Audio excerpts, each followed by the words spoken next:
I'm Chris Rogan. Welcome to Focus on the Arts.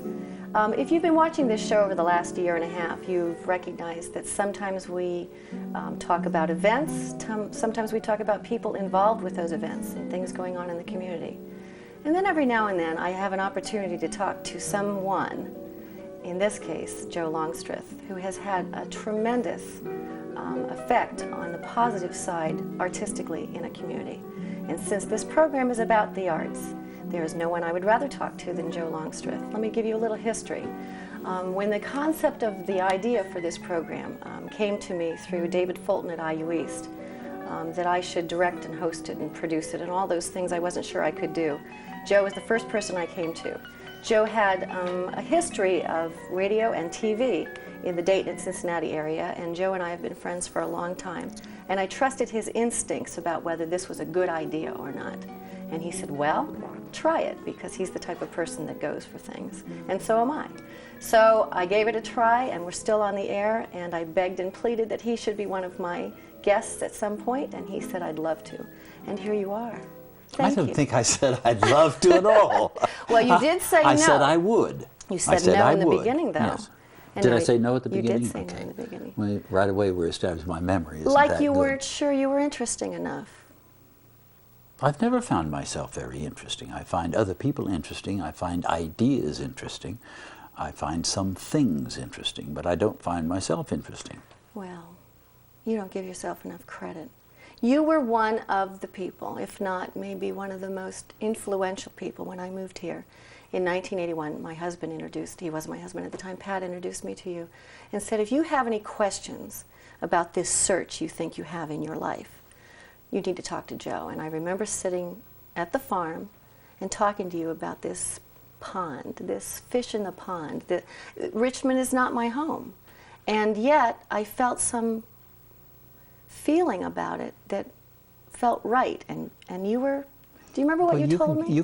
No, I don't remember what I told you. Well, I'm still here. I'm glad it worked, because I'm glad you're here. I think you've been an asset and are an asset and will continue to be a growing asset to the community. I think what you're doing, this program, is very valuable, very important. And needs, I hope it expands. Well, and I will always come to you for ideas on how to do. You're always welcome. I know. You want a new idea? I decided yes. I decided to surprise you right away. No. Yes, I just came back from Florida and I got myself a ski cap. Mental. So I thought, well, that'll get things started. I like that. Don't you like it? I do. What is it? I don't know. Why does it say mental on it? I don't ski, but I have a ski cap. I don't know. It's probably selling something. You paid good money for that, I'm sure. And just no, I got it marked down because I said it's free. Coming apart. Yeah. It's free. So I thought, well, that'll get us off to a good start. There's a nice idea. Thank you Sure, for that. there's an idea right there. You could have a show on ski caps.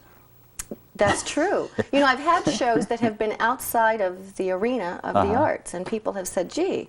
Anything is an art. Exactly. It's what you make of it that is whether it's artistic or not. Thank you. Then I don't have to sit here and constantly justify who I'm talking to or why. Never. Right. Mm. You have another surprise. No, I don't have another surprise.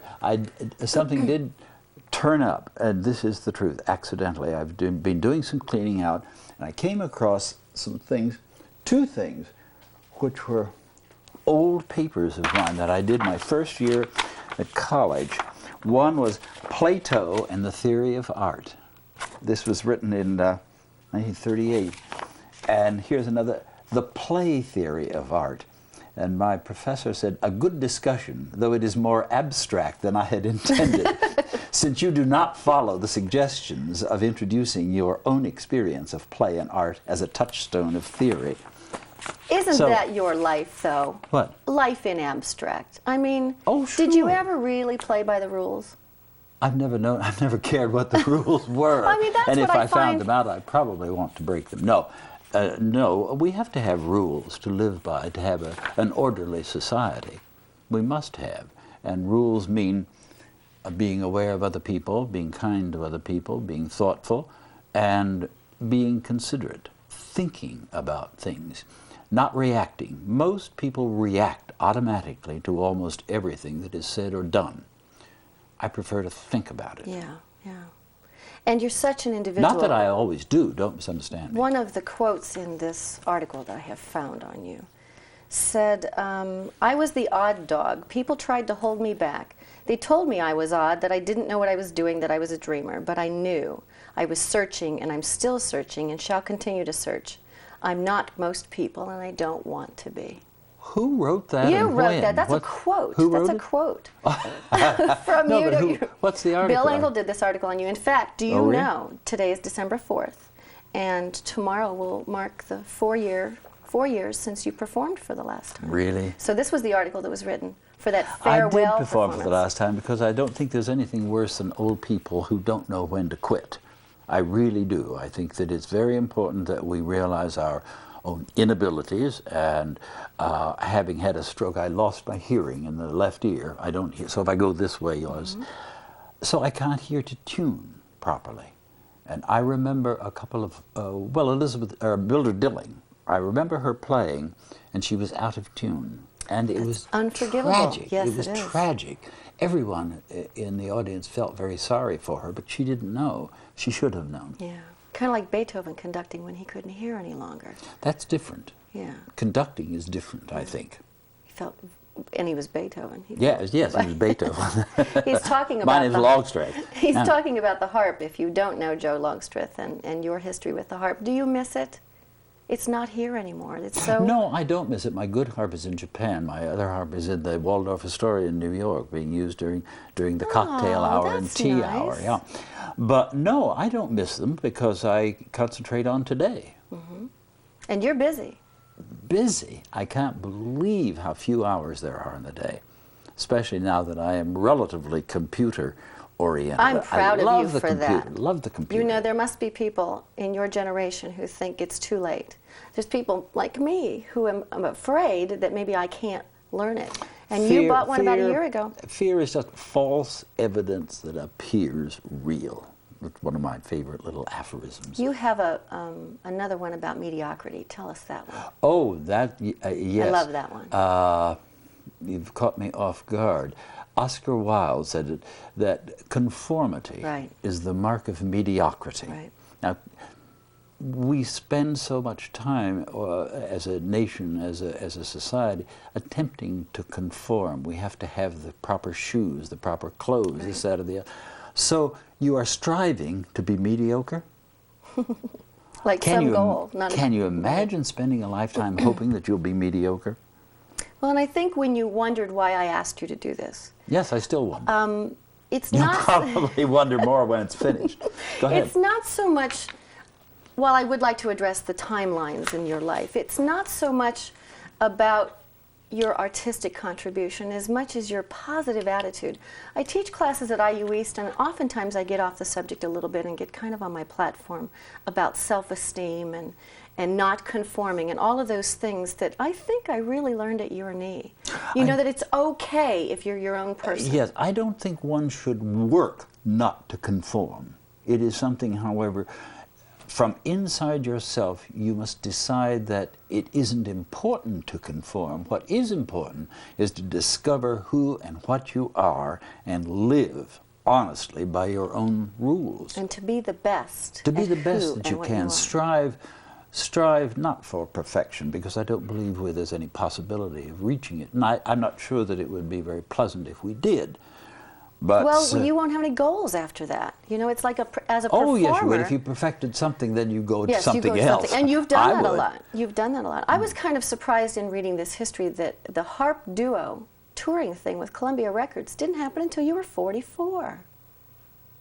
I was told by someone who is near and dear to me not to mention my age. Well, that was 44. You mentioned it. And I haven't mentioned what you are now. No. It isn't of any much consequence. It is to me. But I was surprised that seemed a little late in life to be taking on something like that. It's never too late to take on anything. It was just an idea that came to you, and well, see, and I respect that because this TV show was a new idea that I took on in my 40s and thought.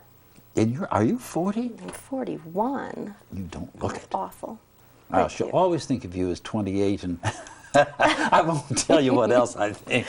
That was the other thing we discussed before we got together, is that because Joe knew my husband's family so well, there were many times that you would come to our farm or we would come to your farm. Yes. And we would just sit around the fireplace drinking wine Yes. and talking about your life and our lives. And I mean, I was just reflecting on this with Pat last night. He said, I just have the most wonderful memories of that man. And I Isn't said, that you know, ni- if, that's nice to hear. I mean, you're a father to him. I mean, he just adores you. And I showed the picture of you to my children. You were there when they were both Yes. born.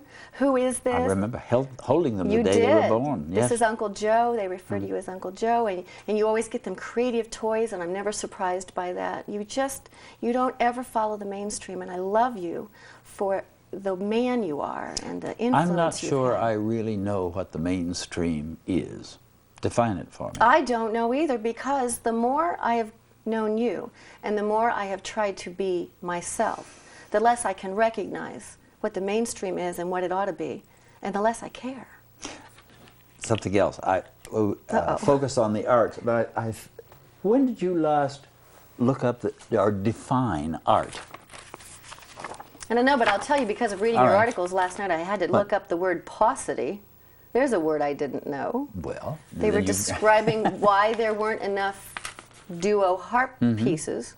A paucity of Sure. But, art. You define art for us. no, I'm not defining it. I'm reading it out of the Okay. Webster's. The quality, production, expression, or realm, according to aesthetic principles, of what is beautiful, appealing, more than ordinary significance. Now, can you tell me that's what art is? No. I think this is balderdash. I think it's a lot of. What would your definition be? I'm not sure. I don't know that I've ever bothered to. It's one of those define it.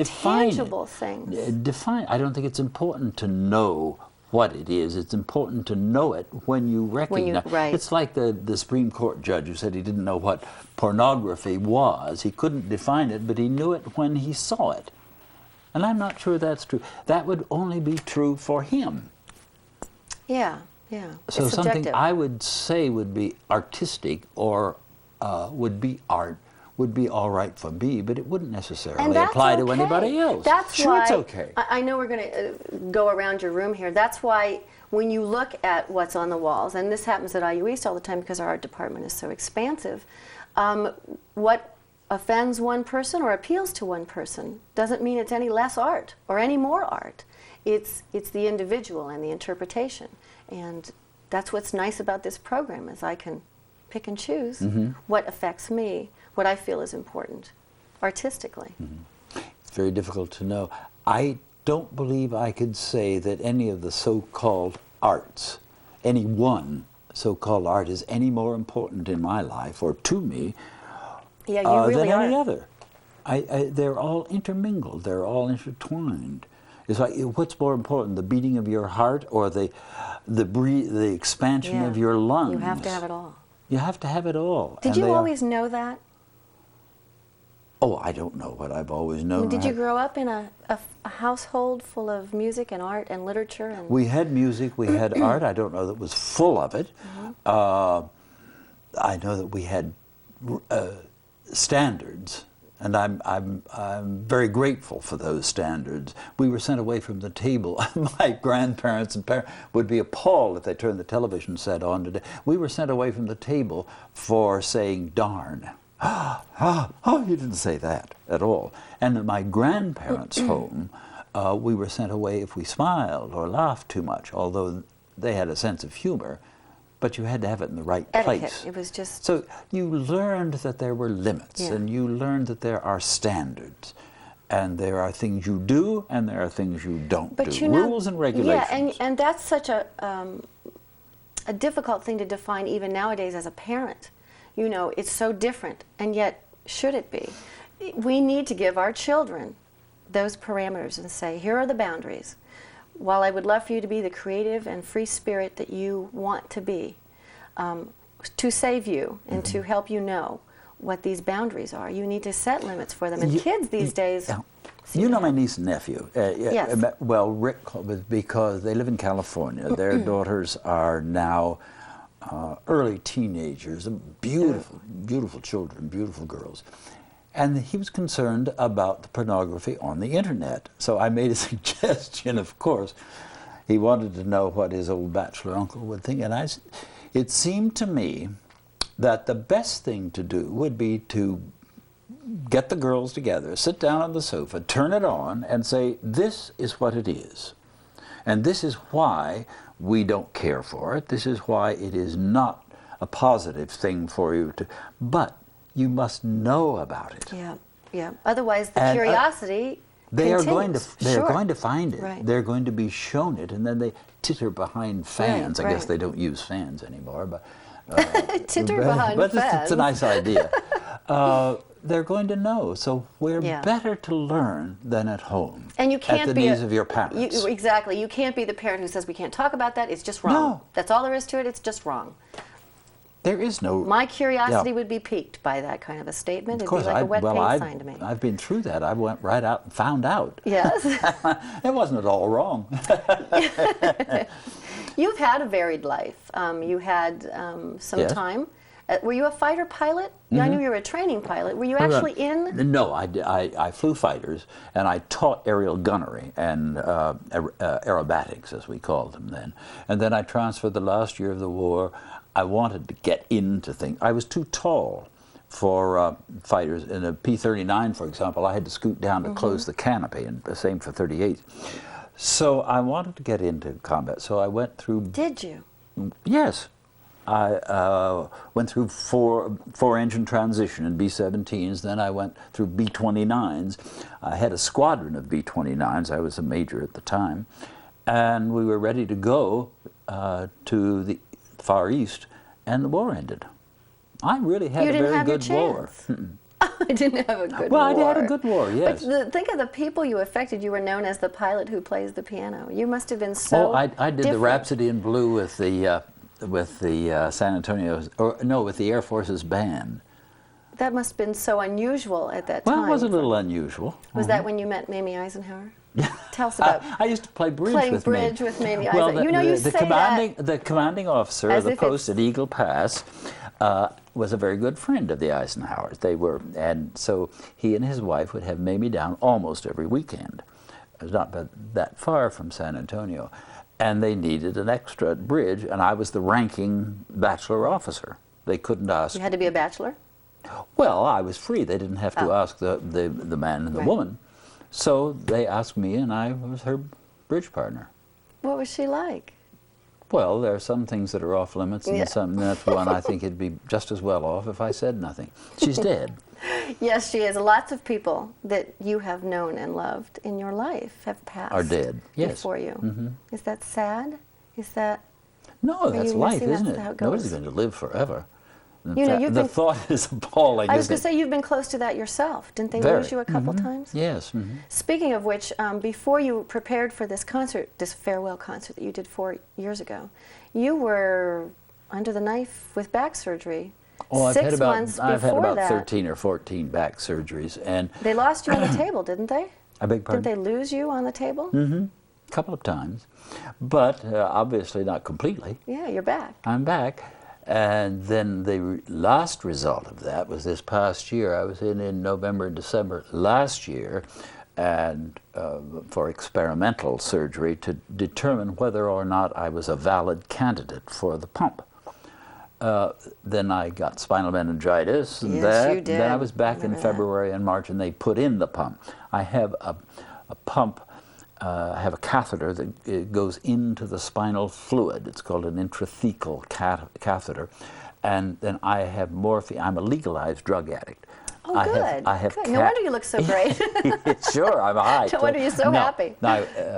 And I get morphine 24 hours a day. It is delivered through the pump, which is under the skin. You used to have to press something that's sent. Oh, I have that on the other side. Oh. No, that's a How do you get through an dorsal column. Well, I have cards in the. I do set off all of the alarm. That's called a dorsal column stimulator implant. Those are wires that go from the wires up to 4 platinum electrodes that are in the spine. I tell my mortician, be sure when I go, dig those out, because at the price of platinum, it's going to pay for everything. So I have the two. They're valuable. Tell us about your cane. You were showing me your cane earlier. This is fascinating. This is really quite new to me, but a friend of mine told me about this, had it, and wondered if I'd be interested. This was discovered behind a wall in an old town, an old building in Richmond. In here? Oh, Richmond. It was on a shelf, and I am convinced that it is a murder weapon. And they isn't that wonderful? Oh. It was paint, and I think that's why they hid it. I can sharpen it if I really want to get serious. In case you need to. What I did, the truth, I took it down to the sheriff's office and said, Should I register this? Should I? Is yes, this a I did. weapon? I Yeah. didn't know whether I'm carrying a concealed weapon or not. They said no. But then I stripped it. I stripped it. I didn't strip. And That's another it was show. mahogany. That's another show. That's an X-rated. No, that's about a B-rated show. And scratched it, and it was mahogany. I think it's just carved. I stunning. think it's beautiful. It really Yeah. is. But you know what? You don't look like you need it on a day like this.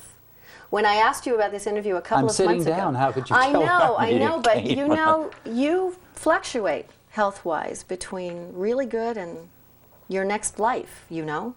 Well, I take an enormous number of vitamins, as we said in England, and minerals and so forth. And friends kid me. They say, you take all of this stuff, but you have so many surgeries. But I've lived through them. Yes, you have. So it must tell you something. Something's working. Yes. Something's working. It's relatively cheap psychology. Expensive urine, cheap psychology. It's true. Yeah. Tell me about John Escosa. He's dead. He's the harpist that Yes, you... he was a brilliant musician. toured Brilliant with. musician. Not a very nice person, but a brilliant musician. What gave you the idea of duo harp? I was driving to Cincinnati one day to do my radio show, which followed Ruth Lyons. Ruth Lyons had John Escosa as a guest, and I heard him performing. So when I got to Cincinnati, I left a note with Bob Braun, said, tell this man to get in touch with me sometime. I was literally on the air broadcasting. Everything was live then. And I have countless tapes of my radio shows back then. And he walked into the studio. I frequently spoke on this program about the farm and my activities. It was very personal and casual. And I said to him on the program, well, why don't you bring your harp to the farm sometime and we'll put the two together. It turned out that we had both studied or started the harp at the same place, the Wainwright Music Camp. I had never heard of that. I read that somewhere. Yeah. Where was that? Northern Indiana. Does it still exist? No, it doesn't. But Betty Wainwright, who was the daughter of the man who started it, went to Curtis, studied with Salzedo, and played for a number of years with the American Symphony, and she was a very good friend of Bernstein's, and they did a lot of harp together.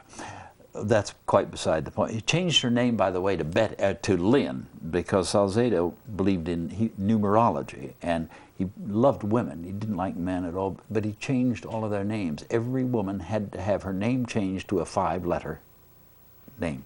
Huh. And he designed the Salzedo harp, which is 5-sided. Did you study with him? No, I never met him. John studied with him. But John came to the farm, and we put the two harps together, and it was great fun. I'll bet. Great fun, and I learned so much from him. He was so brilliant and effervescent, a fun person, not a nice person. I didn't know that at the time, but having traveled with him for 16 years. 17 years, as many as 165 You went concerts in one. everywhere. Yes, we It went looks every place. You get to know someone rather well. He was truly brilliant. Never realized fully his talent. Well, I But noticed that's a that whole New nother Yorker world. magazine commented that you were amusing and talented. I wondered which one you were. You were the amusing one? I don't know, but I do know that I had standards which I imposed upon our duo. I always said we were the world's greatest duo harpists. We were the only ones, so we didn't have much Was this a hard competition. sell to Columbia Records? I mean, Columbia is a big-time we label. auditioned for them, and they were very thrilled Yeah, they with said, it because "Cool." we were unique. Also, John would take the easy way. One of the first times we ever did a concerto with a symphony, I was shocked. He walked out on stage and brought a music stand with the music. I almost refused to play, and I thought, that's unheard of. And he said, well, he didn't trust his memory. I said, well, you better learn to trust it. And anyway, if you forget, I'll just play louder and faster and cover it up until you remember. So also, he learned to speak from the stage, and we changed clothes the second half of the concert so that we would be out of white tie and tails and into something more fun. Casual, So we had a different approach to it. Is that a good way to see the world? Oh, of course. Well, yes and no, because you go to a concert and people think it's glamorous in a way, and there's a certain amount of glamour. However, you get to a city and you move the harps into the theater, set up the lights, then get to the motel and get a nap if you possibly can. Right. Get up, shave, shower, get ready, and you're there. The curtain goes up at 8. Then there's a reception, a party. And you go, and it's either very dull or very exciting. In any case, you're probably there till 2 or 3 in the morning. Right. Because it is something that happens to you 5 and 6 nights a week. For them, it's once in the year. Sure, a lifetime. So for some it's of them. important for the business, and it's important for humanity. But it's probably not all it's cracked up to be from the performance. It isn't. But it is, and it becomes a job. Yeah, like anything else. One thing that bothered me at Columbia in New York, they said, don't tell us how you play Debussy or Bach or anything else. To us, you're just a can of peas, or something to be sold. No. You sell tickets. Yeah. I'm sure they look at a lot of acts that way. Of course they do. That's all they are in the business of doing, is selling tickets. Selling performers. They're not the performer. Right. However, it's our business to be the performer, to be the musician, because that's all we have to sell. That's right, that's right. I can't sell tickets. Don't want to sell tickets. You know, I'm getting a wrap-up here on the camera, and I don't want to go. So I'm having a thought here that we will... Did you hear your alarm go off, your little clock? You know, John, I want to do this some more. So we're going to wrap this show, and we're going to do it some more. Okay? Oh, Yes, we are. Yes, we are. This one's over for now, but I'm going to come back with Joe Longstreth, and you're going to get 2 segments of this because you are not done. I'm not done. You're fascinating. Come on. I'm Chris Rogan. You're not serious. We'll talk. I'm Chris Rogan. I hope you enjoyed our little chat with Joe Longstreth, and thanks for joining us on Focus on the Arts.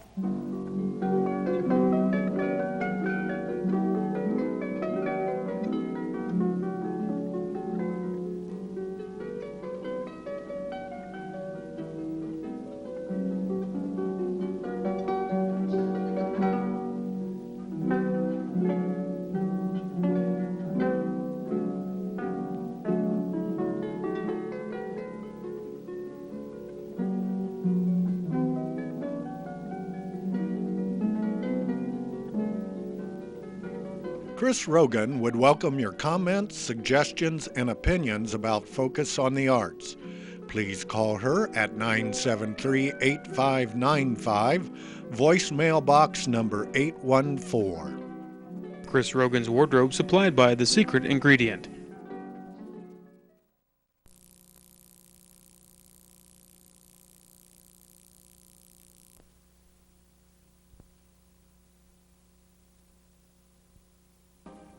You're watching Whitewater Community Television, Cable 21.